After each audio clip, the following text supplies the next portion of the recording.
Hey, ¿qué tal amigos? ¿Cómo están ustedes? Gracias por estar aquí presente el día de hoy.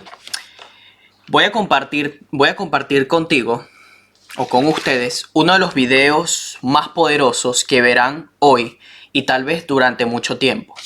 Un video que hizo un creador de contenido sobre cómo esta tipa, Kamala Harris, está corriendo para presidente, siendo la vicepresidenta de los Estados Unidos, prometiendo un sinfín de cosas, como que si todo fuera maravilloso, pero bajo su gestión de vicepresidente de los Estados Unidos no ha hecho absolutamente nada.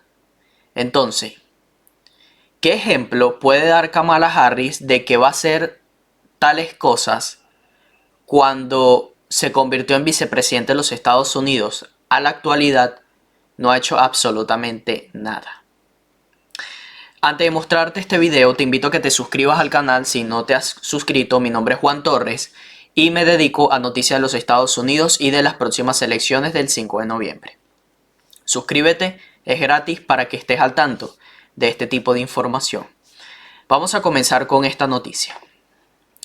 La revista Times está criticando duramente a Kamala Harris por negarse a sentarse para una entrevista con ellos. Incluso señalaron que el presidente Trump se sentó con ellos durante más de 90 minutos e incluso el mismísimo Biden hizo una entrevista con la revista Time.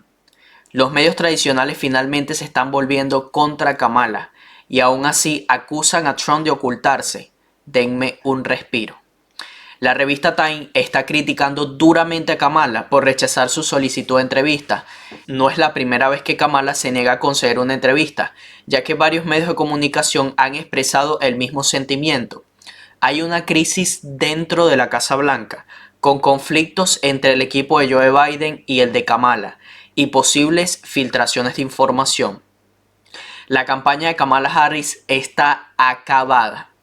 Esta es el memorando que ha hecho la revista Times, donde dice lo siguiente: Kamala Harris declinó una solicitud de una entrevista para nosotros, en contraste con Donald Trump, que habló con nosotros en Política de Visión durante un reportaje de 90 minutos.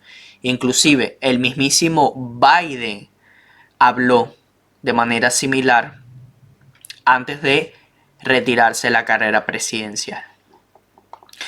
Ahora bien, te voy a mostrar uno de los videos que los va a dejar, un video bastante poderoso, señores. Uno de los mejores videos que yo he visto sobre por qué Kamala sigue corriendo para presidente de los Estados Unidos. Él dice así: si no te gustan mis diatribas políticas, no mires esto, pero ¿cómo puede Kamala Harris seguir llamándose la candidata del cambio cuando es la vicepresidenta en funciones? Siento que estoy tomando la pastilla para locos. Vota por quien quieras, pero tenía que señalar lo loco que es. Sé que la gente va a decidir que Trump es el peor candidato de todos los tiempos, en los demócratas. Y tienes derecho a opinar, pero ha ganado la nominación 3 veces de forma justa y honesta. Kamala aún no ha recibido ni siquiera un voto. Mira esto. All right. Every once in a while, I get so fed up with politics, I got to do a rant and just let steam off. I try not to, but I've hit the boiling point. And it's the gaslighting that the left is doing with Kamala Harris, making it sound like she's some great, groundbreaking candidate. She is the worst candidate to ever run for president ever. There's 2 people voting in this election. Either you're voting for Donald Trump, you like Donald Trump, or you hate Donald Trump and you're voting against him. But Kamala Harris, let's stop it. And what put this over the edge for me? Last week, I'm watching our campaign rally and she's up there being like, we need to turn the page in America. It's time for a new way forward. And I'm your candidate for change. And they're hooting and hollering. It's time to turn the page.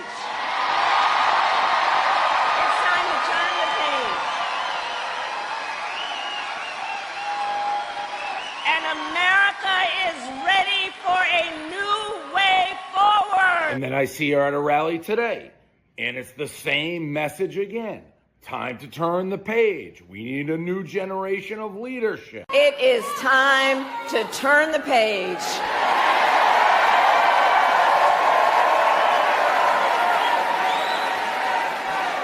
It is time to turn the page because America is ready to chart a new way forward. Ready for a new and optimistic generation of leadership. This is the sitting vice president of the United States currently saying she's the candidate for change. Okay, fine.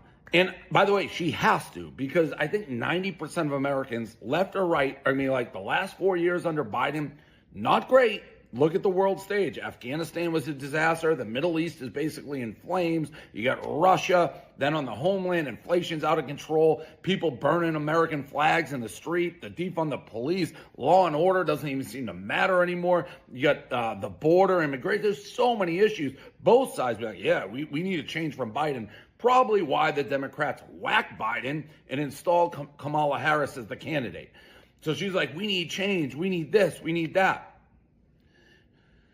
But at the same time, when she's on her media tour last week, friendly interviews, Alex Cooper, call her day, hey Alex, Colbert, The View, and she's being asked the most simplest questions, softballs that she probably knew were coming. Hey Kamala, how are you different from Joe Biden? What will be different since you are the sitting vice president of the United States now and you're out saying you're the candidate for change? She cannot answer it. She can't answer it. She literally is saying, well, I've pretty much been in every big decision. I'm the same as Joe Biden. I agree with him on everything. If anything, would you have done something differently than President Biden during the past 4 years? There is not a thing that comes to mind in terms of, and I've been a part of most of the decisions that have had impact. Or she just rumbles and stumbles like, well, I grew up and I worked at McDonald's and you know how I'm going to be different? My name is not Donald Trump. Polling shows that a lot of people, especially independent voters, really want this to be a change election, and that they tend to break for you in terms of thinking about change. You are a member of the president's administration. Under a Harris administration, what would the major changes be and what would stay the same? Sure. Well, I mean, I'm obviously not Joe Biden. I know. And so that would be one change in terms of, but also I think it's important to say with, 28 days to go, I'm not Donald Trump. And so when we think about the significance of what this next generation of leadership looks like, were I to be elected president, it is about, frankly, I love the American people, and I believe in our country. I love that it is our character and nature to be an ambitious people. We have aspirations, we have dreams, we have incredible work ethic, and I just believe that we can create and build upon the success we've achieved in a way that we continue to grow opportunity.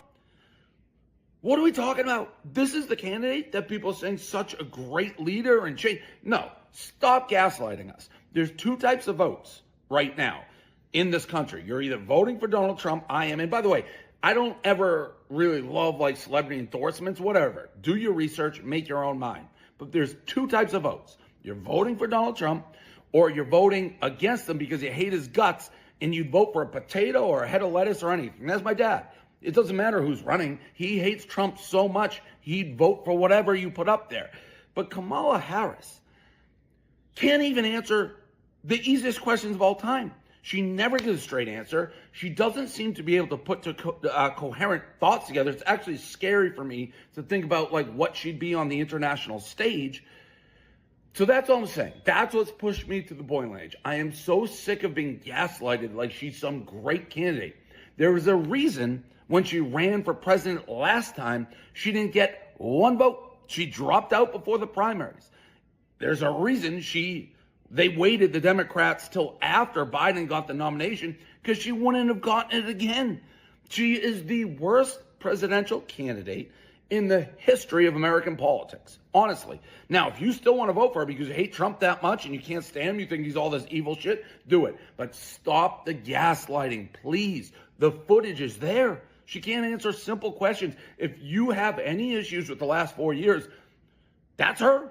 And she, even though she's saying she's the change candidate, she literally then will go on interviews and be like, yep, same thing. I can't think of one thing different. It's like I'm taking crazy pills.